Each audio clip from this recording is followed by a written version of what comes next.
think maybe the editing will remove the sirens. I mean, right now there are no sirens, so there is that. Just wait. No, it doesn't always happen. I think you just are used to it the way I'm used to it. Like there's sirens so often. It's a running joke about New York, but it's very true. Okay, Should I explain what we're doing here? You gonna explain what we're doing here? you can explain. Well, one of the things that Divya and I have spent a lot of time talking to our clients about is how to strengthen their ideas and how to take something that might be at the point of being like a small idea, a little genesis, and get it into something bigger. And sometimes that means, when it's a small company, it's like, how do you take it to that next step? And one of the things that we've done a lot of as part of that is just helping think through these kinds of important pieces of work, these artifacts that get created in that process. Sometimes they're for investors, they're pitch decks. Sometimes they're to explain the business and they're to share the story with potential co-founders or early employees. Or in this case, this was an acquisition opportunity that Dina, who was on the podcast last No, the either last season, season or the season before. I think season 5. Yeah, season 5. So Dina, who was on the podcast in season 5, she talked about how she was closing down this business successfully then. And she talked about the end of this acquisition. And she hinted at what she was going to be doing next, which has turned out to be this red light therapy studio. And it's very cool. And so you all should check out what Dina's up to. But we wanted to take this opportunity to walk through this and to talk about how we would bring out the story that's in this. And one of the things that we want to start doing is doing this as a regular a type of podcast that we have as part of Thinking on Thinking, where we take and we brainstorm with people or just with the artifact and really figure out how do we make this story stronger. But we're walking through it the first time live with you guys because we thought that'd be kind of fun. And figuring out a little bit as we go along with this first one. What lens are you gonna be like sort of looking at it from? Because I feel like I maybe want to think about, of course, some of the design stuff, but also just how are they thinking about the story and what do they think is important and where do they want to put that quote unquote important thing? Could I think of that second one as how well it's meeting the purpose? Is that what you're saying? I feel like, but we wouldn't know what the purpose is, right? Would we? If we are Can you looking at the deck. Then maybe you have to say what you were saying again in different words. I don't know if I fully understood you. As in, like, I'm just thinking about, like, what are they trying to do with this page? So instead of, like, thinking about what the purpose is and how well is it meeting, what is it actually doing? Like, that's how I want to think about it. I see.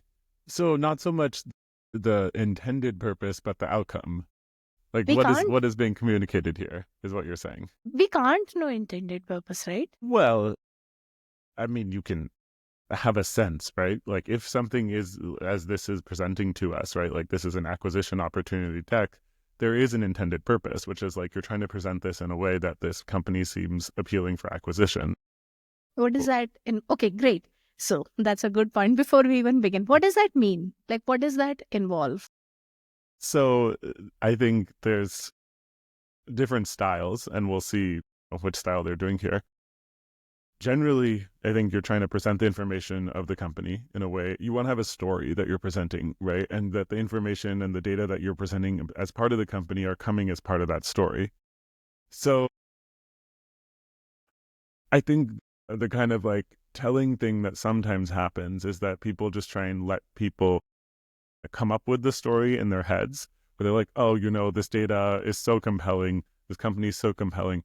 But what happens when you are a founder, when you're really close to the company, is you forget that you know the story, right? You know so many parts already, so you have so much context that you're going to apply when you're thinking about, oh, what is this thing trying to tell? You're looking at not just the content actually in it, and you're actually looking beyond that into the content that is not there, that is from your previous interactions. So coming back to your question, I'd say you want to tell as part of that story that there are valuable assets in the business. And what that means is sharing that, especially in situations where the business may not be throwing off that much revenue or it may not have profits, right? There may be revenue, but there may not be profits. You want to be showing that something built in that business is valuable. And a lot of times that has to do with how the customer is engaging with that. So I would think about as how a key part of the story in an acquisition deck is what is the customer story, right? How are customers coming to you? Why are they coming to you for?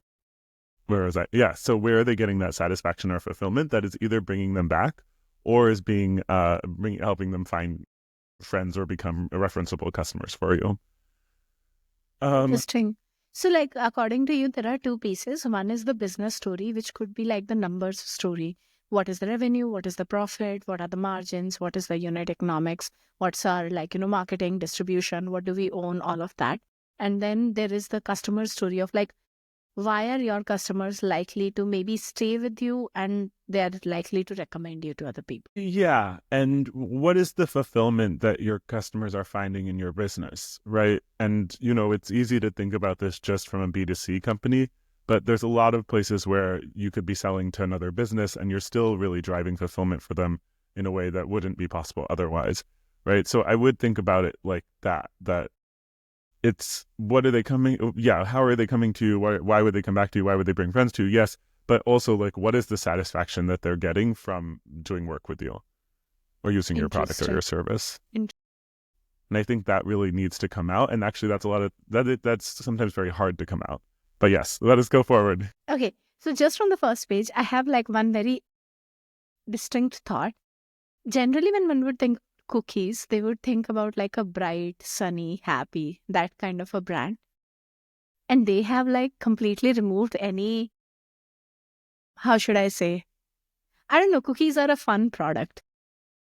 But this seems like a serious deck and it feels like a choice, right? Like this is a worthwhile business to invest in rather than this is a fun brand. Because like generally when you're thinking about a venture deck, you want to show off your brand's personality. And I wonder if like, this was a well thought out, okay, we don't want to show our brand's personality too much kind of a thing. I wonder if that comes from not feeling as confident that it's the right fit for that situation, right? Because Or if you maybe it feel isn't, maybe it isn't a right fit also, right? Like interesting, who is the acquirer also matters here. yeah, right. And this is the stuff where I think what you leave into the story and what you leave out of the story really matters, right? You're not being untruthful, but if stuff is going to be distracting or send the viewer's mind in a different direction that's not helpful, then yeah, maybe it doesn't need to be led with. And when you're telling to tell a story that they're going to give you 5 minutes for the initial reading. Yeah, fair. Like, see, for example, having the tiny cookie, that is personality, but it's still not splattered everywhere. But on the other hand, if it was a marketing deck, like this would be so bright and so like all over the place kinds. Yeah, interesting. I was expecting the story to be finished, but then yeah. Right, like it feels like you're like because of the ellipses and because of like where the positioning on the page that you're about to see the other half of it. I Yeah. guess I think it's coming at some point. Yeah, I guess like it's the hook in this case because you start with cookies, but then you're like, okay, it is promoting the use case of Smiqql's flaky salts, and then there's a cookie, and then it's like, okay, here are the contents. Yeah. How do you feel about content deck, like content slides on decks, especially on a 18-page deck? I mean, it's interesting that we're about to be on page 4 and we haven't actually learned that much. Like we've learned that they have another part to their business, which is in flaky salts. And we've learned that they originally were not focused on the cookies because they thought of them as a trick. And otherwise, we've learned that there's a lot of content to come. True. Oh my. This I is a guess font like, size for an executive summary. but I also just feel like maybe this is possibly the kind of thing that one would say, "Oh, if you want to do due diligence, this is the slide you need to focus on." Yeah, interesting. In the decks that we've been working on, I feel like we've been making these into timeline slides. A lot of what is the content that's on here. What's the benefit of showing it like this? Would you remember any of this? Like for our listeners and viewers, like knowledge, this acquisition did end up happening. Like Karan mentioned it earlier also, that last time Dina came, she was talking about the acquisition. Like this acquisition did end up happening, right? So this is a successful deck. How do you feel about, like, would you remember some of this? How would you present something like this? I'm laughing because I was thinking we should have teased it to the end, you know? Did the acquisition happen or not? You said it in the beginning I also. know, but that you have to be really sharp listening to. It's all a certain feel, right? Like it all feels, it's all cohesive so far, right? The font size, the way the information has been presented, where there was a little bit of information initially, and now there's like a lot of information. There's just this feeling of you're kind of being brought in on a story. You're kind of being brought into something, right? That initially it's very, what's the word I'm looking for? Like it's very minimalist, right? And then as you kind of come into it, there's like all this depth to it that you didn't understand. Like I feel that it feels cohesive across the different ways that could be presented. I don't know how you feel about that. Interesting. Do you agree with that? So I generally like feel very sus of these kind of pages, because like going back to what you said earlier about, like, probably this person is going to give you 5 minutes to look through the entire deck. So I feel like people don't have short attention spans, but people have very short consideration spans. But like how quickly should you sort of like, then once you have their consideration, how quickly should you sort of pounce on their attention is a very, I don't know. To me, it's a very tricky business to just balance it. And yeah, this is not how I would do it. I would do it like either a little more visually, or at the very least, like have highlights of what is more important to think about, right? So, like if there are 3, 4, 8 points total, like I would at least highlight the key things in each of the points so that I know at a cursory glance which one should I look at. But here it is a choice that it's like, okay, this is an executive summary, which means that you need to read all of this to get a sense. But I'm not It's sure if it's interesting. I don't know. Now that I'm really thinking about it, though, it's clear to me a couple of things. One, that this is a deck that was designed to be emailed and not presented. I'm almost 100% certain. I'm not. I would say I'd have like maybe a 5 or 10%. Because of the content slide and those early ones, those could have been designed for someone to speak while those were going on. But this kind of slide, I really think, is a slide that's designed for someone to be reading in their email. And so then that makes me think that this would be emailed after you have signed some amount of NDAs, or like this is not your first conversation. This is like a second or third conversation. So their willingness to actually look at it might be a lot higher. So then, if I just go back to this page, then Good this point. page doesn't make sense. Yeah, Like to me, it you're just right. feels You're like so right. this slide and the fourth slide are incongruent with each other in some sense. Yeah, one assumes one kind of reader and the other assumes a different kind of reader. It is incongruous with each other. You're quite right. Okay. This feels rightly positioned to me. Yeah. Excuse me.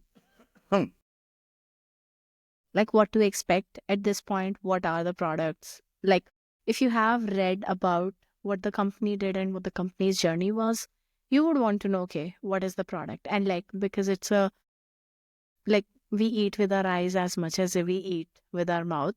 Like it's good to have photos of the food product. So I think like that way it's quite nice. I mean, if this was a deck that we were working on, I would have done something that would give a little bit more continuity from that previous page to this one, because like I would want to know like some sort of contextually placing, maybe just like the year, right? Like which one of these came at which point in the life cycle of the company, and Good or point. how did they contribute to that whole executive summary that we just saw. Like something I saw in a deck that we did, right, was that I feel like you used colors to kind of like draw cohesion through different ideas that were related but not presented all on the same page. So it's just something like that, right? Or maybe like a line or something that like shows like now we're talking about products, or like these were at these point in the history. Yeah. I also feel like as soon as we get into something like this, we have to start asking the question of like form versus function very quickly, right? So, like, if it is following its function, how much, I don't know, there is no right or wrong way to do it. But I do feel like sometimes form can lean into function. So, like the thing that you just said, right? You would have that information over here just so that you can place it on a timeline. Now, if one could combine this with the previous slide, you could actually tell a really nice visual story, which might be quite memorable also. Because again, the problem is not that there isn't a lot. Clearly, they've done very well for themselves. They have grown at the right pace. They have expanded both the product line and who their customers are. But the product is separate from that growth and the form is not utilized enough to communicate that part. When you say the product is separate from that growth, you mean that this story is separate from that story in the way it's presented, or you mean that they Yeah. should be thought of that? I see. Yeah. They're presented that way, but obviously they are not because, so for example, even here when they are saying that, the cookies gain popularity due to their chocolate-rich flavor and gooey texture and crunch. The first one, the triple chocolate chip, could actually be accompanying that particular slide, like that particular piece of information. When they have made more flavors and when did the cookie dough help them expand into the B2B side, like all of that is like it's connected to the previous slide, but it is, if I just see those pieces of information separately, it's very hard for me to get the sense that like all of this felt like a story. Again, I'm also just thinking in the back of my mind, is it because I've generally worked with founders who are trying to raise and hence trying to connect everything?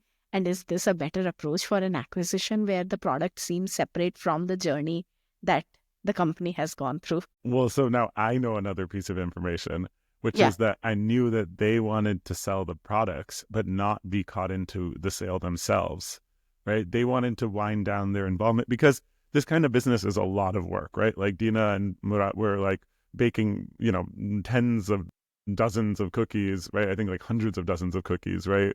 And then you're making all this dough in these commercial kitchens and you're packaging. So it's just like there's so much work. So they really wanted to sell the product and the IP built in the business, but not get tied into the business itself. So keeping that, then is this a better approach? Yeah. You didn't know that and you were seeing it as a separate thing. So from that point of view, it seems like, yes, they are being able to present the story in a way that, yes, we created these products and we had this business, but the focus is this product. They really like these kinds of slides. All left align bullets too, no? Wait, so that is very interesting. They have actually given the recipe. That's the big part of what they've sold. Correct. But they have just given it for free, no? Here Where? in the No. acquisition deck. Where do you see the recipe? This is the exact recipe, right? Wow, you're really not reading. Correct. Which is, I think, the effect of slides like this, right? Super text-heavy slides. People just gloss over it, right? And they're like, oh yeah, I see this thing, I see this thing, I see this thing, right? Like, oh, I see 50% cacao, I see 88, this must be a recipe, right? Like, we hate to have to sit and read these big text-heavy slides. So it's a really interesting choice because it gives you a feeling of density and a feeling of that these people really seem to have a lot to say and are really putting a lot here, and they all seems like useful words. But then you don't actually read the words. So it's interesting because you're really about the feeling and not so much about the actual communication of the content that you're putting on there. It's an interesting choice. I don't know. It does, to me, it just all has this very exclusive feeling. Like in the way that it talks about the names and talks about like how the verbiage that's used and just the presentation, like it's reminiscent of like Uber Black Car in the early days and like, these like exclusive clubs that, yeah, right, like that are invite only and like, I don't know, do you get that feel? I'm not being able to articulate well where it's coming from. So I'm not sure if that is because it's a Swiss company and like Swiss design aesthetic is seen in America as that like Uber elite kind of like, so in the Western design tradition, Swiss is seen as like that slightly elite and more sort of clean and minimalist, and like there's going to be a certain amount of quality and all of that just as a part of baseline for the brand. So I wonder like if some of the sense is just coming from the fact that they are a Swiss brand and they are able to, for the lack of a better term, have those values, right? Like I don't think they're trying to fake it, but I think it is just a part of what their brand is. Like, So you don't have that immediate like reaction. You feel like that's more a cultural context that I'm bringing when I see this kind of branding than like necessarily inherent to no, I see it. I just see it as, I don't know if it's a this brand in particular or if it is just this culture. I see. Like it's a bit like, a lot of the stuff from, let's say, Japan feels a certain way, right? Like Japanese brands feel a certain way. They have 2 or 3 different categories and they all fall in that category unless you're from Japan, and then you might be able to distinctly tell them apart, right? But there is like, this is what these brands feel like, or like what Indian brands feel like. They feel like a certain way. Yeah. But I would say like I remember having this French colleague, and this is literally 1,000 years ago because this was when I was working in Parliament and I was still an undergrad, and yeah, for this MP from Portsmouth, my can got it took me a minute.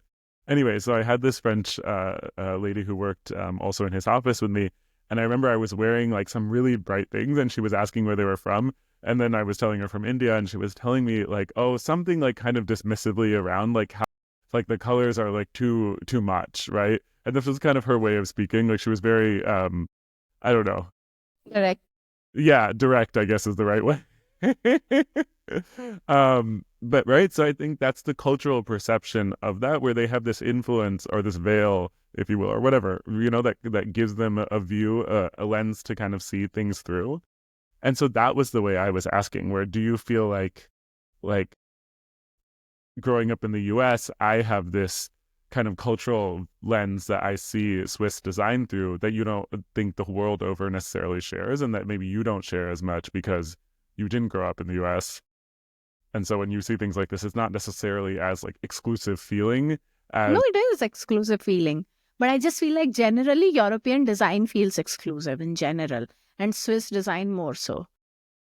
Like that is just their mm, design aesthetic. Just like generally Indian design feels busy. Like busyness is a feature of Indian design. I'm not saying it exists or it doesn't, but like there would be less busy Indian brands and more busy Indian brands. But like overall Indian design aesthetic is busy. interesting. It's like there can be more colorful European brands and less colorful European brands, but on the whole, they will be beige. Like they will not be colorful. Okay. So yes, those are our listeners and viewers who did not read it. It does not have the actual recipe. It just talked about the recipe on this slide. um, Okay, so it's interesting. There is this like very interesting cadence of like process, product. yeah. When I look at this, my sense is there's a few things that are varied that then create all these different combinations. Is that how you feel?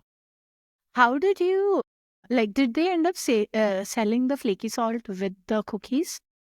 No. They They didn't. just sold the cookie business, and they sold the licensing to make the flaky salts for the cookies. Okay, I feel like would this be the kind of, so now there are like 3 slides of this, Wow. right? Like it says on the top, 1 out of 3, 2 out of 3. I'm just like really curious if somebody's acquiring, how much depth do they want? So, like, is this a way of saying that, oh, you're going to get all of these recipes? I think so. I mean, that's what I would conclude. Hmm. Like, this is telling me what I'm buying. I'm buying those 3 products, and those 3 products are about these, whatever, 16, however many it just was, 12 different recipes. 15 15, recipes, yeah. 15. Hmm. Interesting.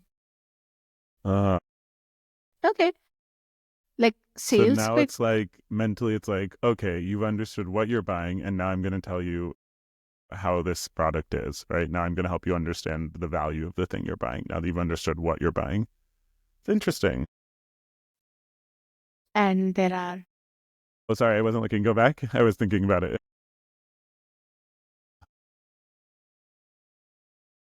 So because these numbers are sensitive, like Dina actually blacked out some of the numbers and then she shared it with us because, of course, we don't want to put it out in the public. We are anyways very thankful that she shared it with us for us to discuss it.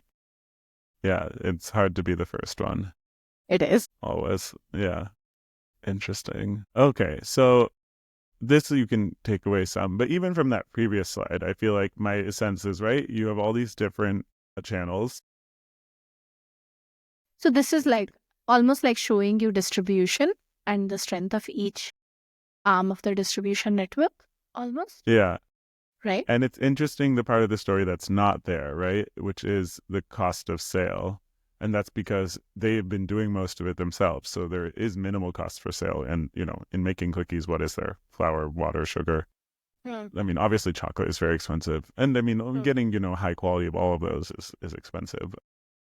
But I think there's a big labor cost that they're not having to talk about. Interesting. So what do we conclude from this? Obviously that sales have gone up from that top slide. And that they have a few hits and over time they have added new things and through the seasons, the popularity and the sales vary. Yeah. See, now I would have presented both of these slightly differently. The lower one I would present as that type of a stacked bar graph, I think they're called, right? So where it would be showing visually the cumulative to cookies sold, but it would show the proportion. And then, or even that type of line graph that moves over time. So then you can kind of see visually the proportion of cookies and then separately tried to show the actual quantities, because it looks like the quantity story is a great story and the proportion story is an interesting story. So, and then I think the top slide, and this is something I've just learned because I've been presenting decks like this recently, but people always want to understand the percentage increase, right? Like they really want to know, like, what was the years where sales went up by 10%? When did they go like nearly double? And that kind of thing gets really hidden by this kind of presentation because people can't do that kind of math in their heads very easily.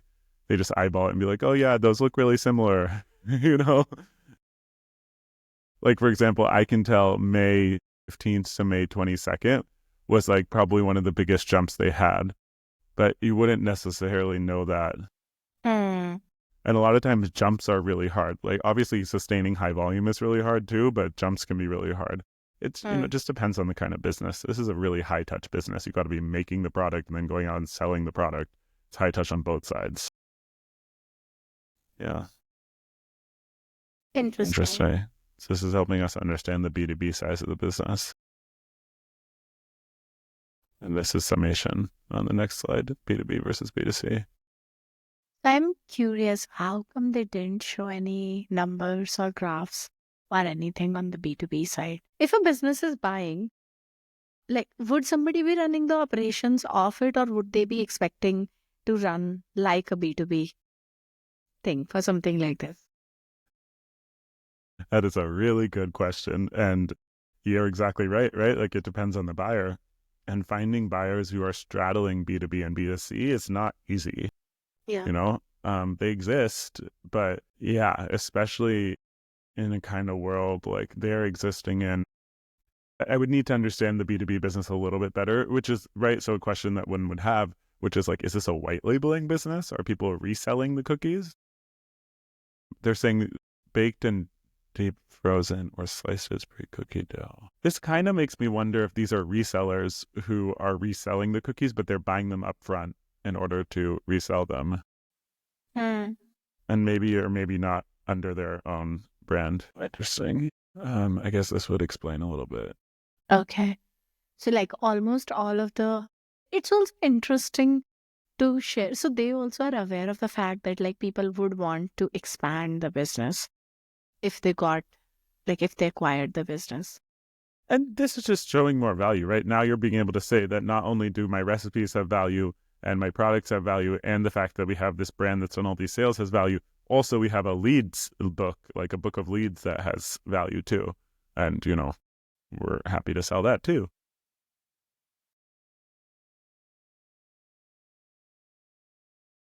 This is the explanation of why those leads have not been followed up, I think, is what's the main communication here.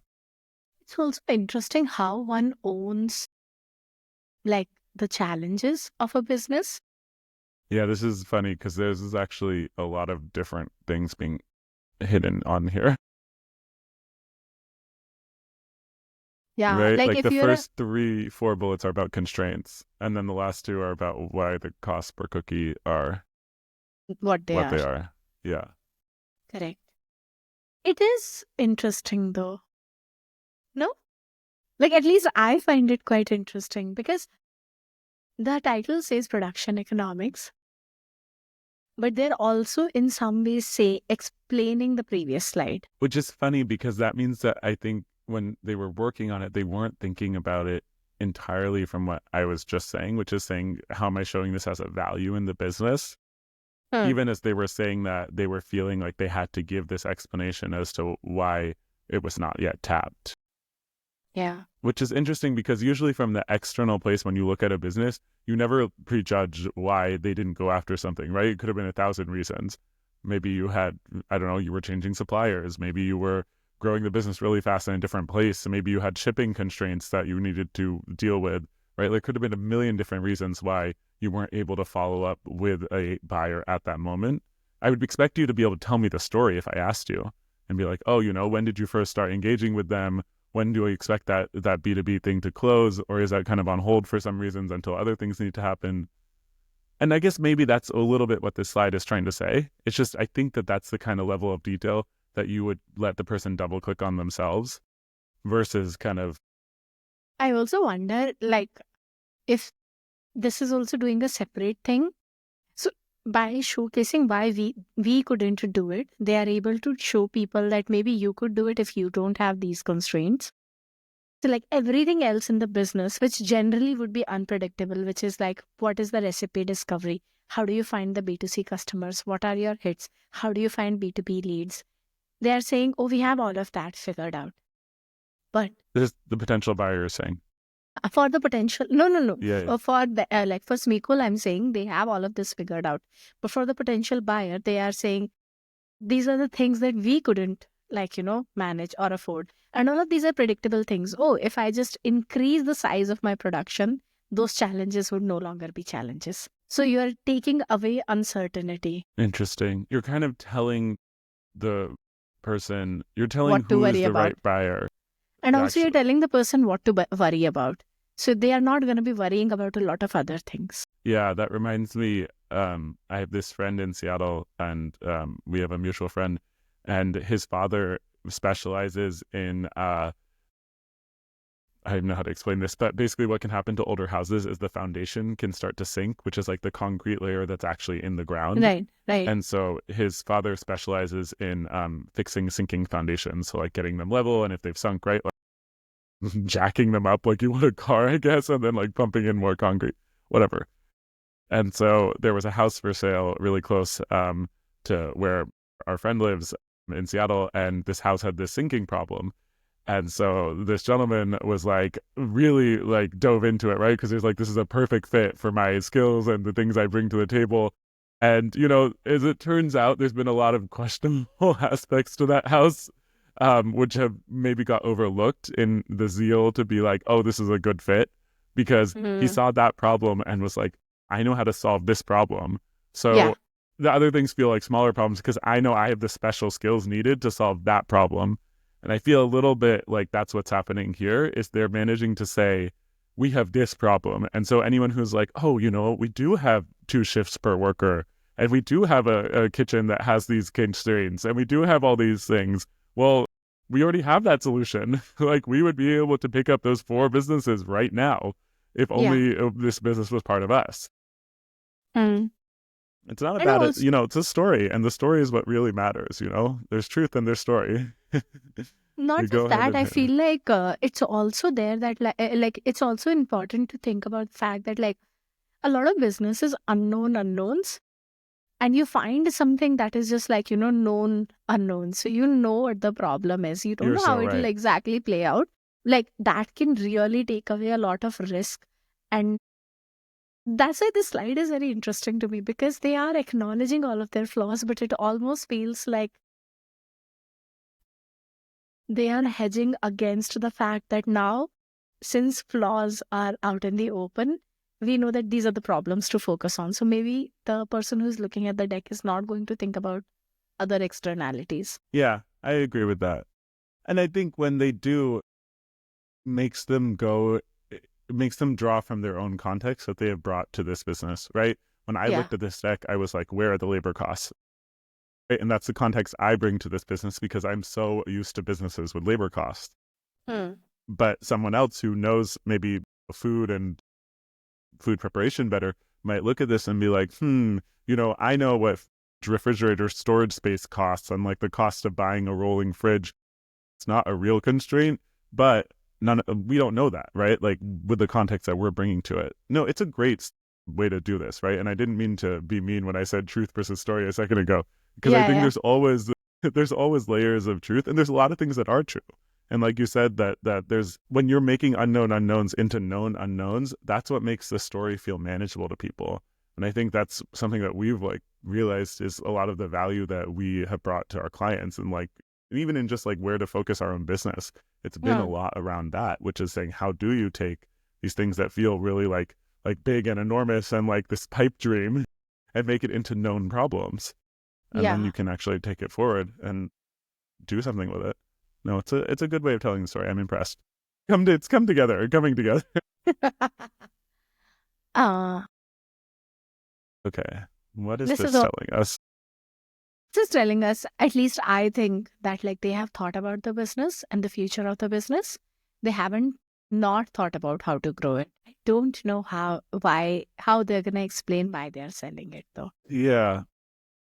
Wait, so what is this thing? This is basically saying if we could have more optimization, there's going to be, so the left side is saying the cost of goods is going to go down. The No, first both couple sides of, are no. So like this one is saying, the cookies one is saying how they can improve efficiency yeah, and the in rest terms are of about improving production. sales. Yeah. The other three bullets aren't under the efficiency. Yeah. Interesting. Yeah. This was one I would present differently. How would you present it? Remind me, show me the previous slide again for 1 sec. And then the one before that.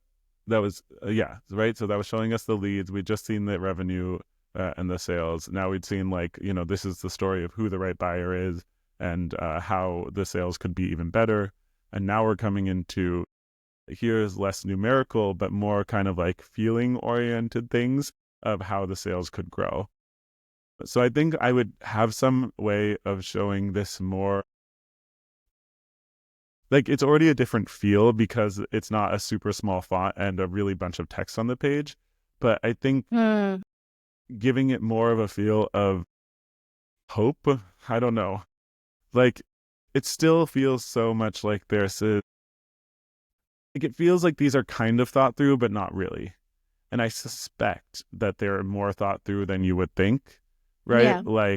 Right? Like I think knowing them the way I do, that I would think that they would only have put these 6 bullets here because they've actually thought through them. Whereas some people would put subscription potential on any slide, any kind of Yeah. business. Yeah. Yeah. And I think this is something there's a friend of mine in Seattle, um, but yeah, there's a friend of mine in Seattle, and we've talked a lot about how marketers and just people who are a little faster with the truth than others, right? They'll just put bullshit on their slides, and it's just like you got to remember that's who you're competing against. Like that's a lot of the slide decks floating around the world are putting together by people who are playing fast and a little bit with the truth. So yeah, I would give these to feel more depth and feel more hopeful, and without kind of giving that feeling that was there earlier where there was like we have a lot of density here, but in almost an overwhelming way, which I think came across in some of those early dense slides. But I also feel like actually they could have used the precedent that they already had set. that they have high density slides and they could have put You're right. used that here and they could have added more density. You're right. You're right. And then you basically made each one of these bullets into like 3 bullets, right? Bulk density of these ingredients in this way, the way they had talked about it on previous slides. Yeah. Or Yeah. even if they don't want to give it that much detail, what would it result in just from like a percentage increase, right? Because they have numbers. They have like detailed numbers on everything, right? So like what would be the change if you purchased ingredients in bulk versus if you didn't, or if you had freezer storage both for ingredients and for finished product? What would See, now I realize that last line is trying to sum this up as a step change, but I literally didn't read it till now. Did you read it? Like I didn't process what it meant. No, I didn't think about. Yeah, I didn't read it. Because this feels like a draft slide and not a finished slide. Yeah, that weird spacing between the bullets there without the other heading and like, right? There's like, yeah, interesting. It's interesting. They never told us why they are selling. Now, would you? Yeah. Why are you selling would be the first question if you have built something and you're coming to me to sell it. That I would ask. Now Would that you we're not? at the end of this, I hear you. I have a different question first. But now that we're at the end of this, who do we think the audience is for? Is this the end? Is there one more slide? Okay, there's a nice summation. Oh, here they give the reason a little bit. Inherently limit its own growth. Oh. Added by the beautifier is how I'm going to put it. So it's Give me slide an number example. 18, some part of this slide number 5, and this slide number 2. It's just the way they are structured is so different from the rest of the slides. Like there is the font difference, but I also just think that like it's almost like, there are two different people who are trying to say. So like there is one person who's trying to make a logical case, and there's one person who's trying to say, and this thing is really amazing.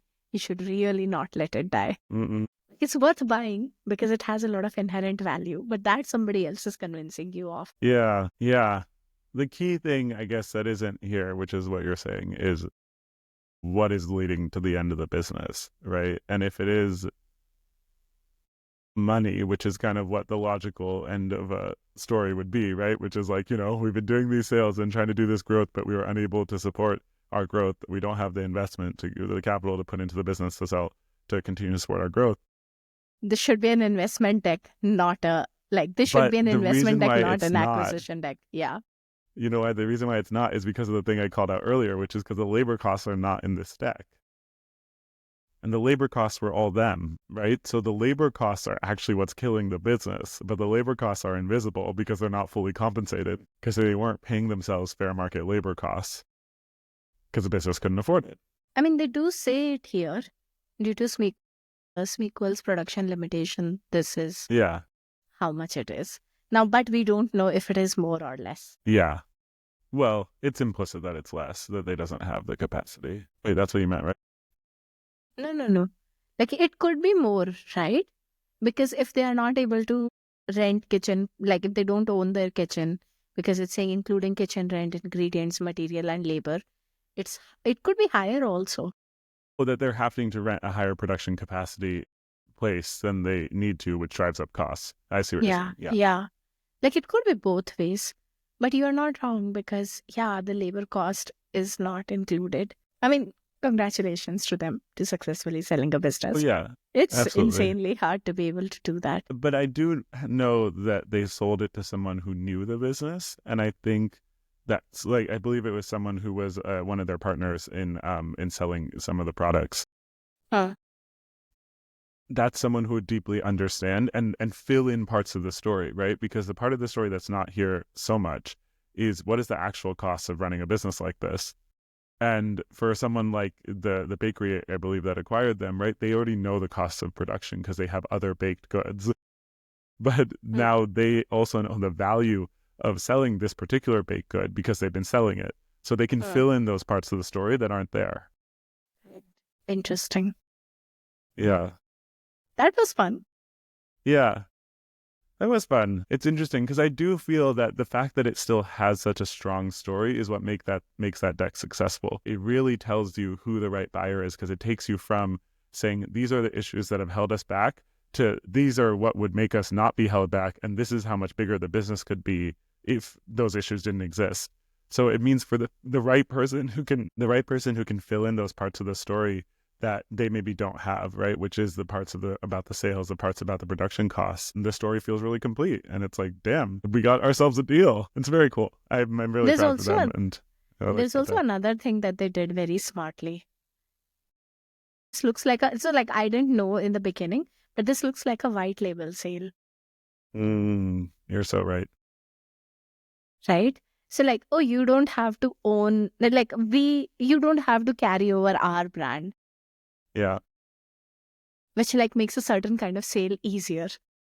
Like if you Yeah. could sell the brand, it would drive the price up a little, but I'm assuming that like, they made that decision knowingly and they were like, okay, we don't want to sell the brand in a particular Well, I way. think that's why they made a cookie brand, right? So Smiqql Cookies was a brand that was owned by the parent company, and then they sold that cookies brand with the thing. Because you think about, right, a lot of cookies sometimes will have a little branding on the packaging, right? Yeah. Yeah. Interesting. Congratulations to Dina. And this was really Congratulations to fun. Dina and Marat. Yeah. Yeah. Absolutely. And so we would love to do more of these. We're targeting about once a month, maybe a little bit longer. But if you have a deck or you have a story that you'd like help in taking through and seeing just how successful can it be, especially when people don't really know that story, we would love to do it. Yeah. And I also feel like we would love to do decks, like whether it is a product or a brand or a marketing or a pitching or an acquisition or a raise. Like we would love to do those kind of decks. But anything else also, like whether it's a website or something else that you feel like, oh, this is our brand document. What does that sound like? And what does that feel like? We would love to have a look at it, have a little bit of conversation. Some people love to build in public. If you are one of those, we would love to have a look at your whatever you're Yeah. making. Trying to be divergent before we converge. Correct. We're going to see how it goes. Awesome. Cool. Talk soon. This is fun. Yeah.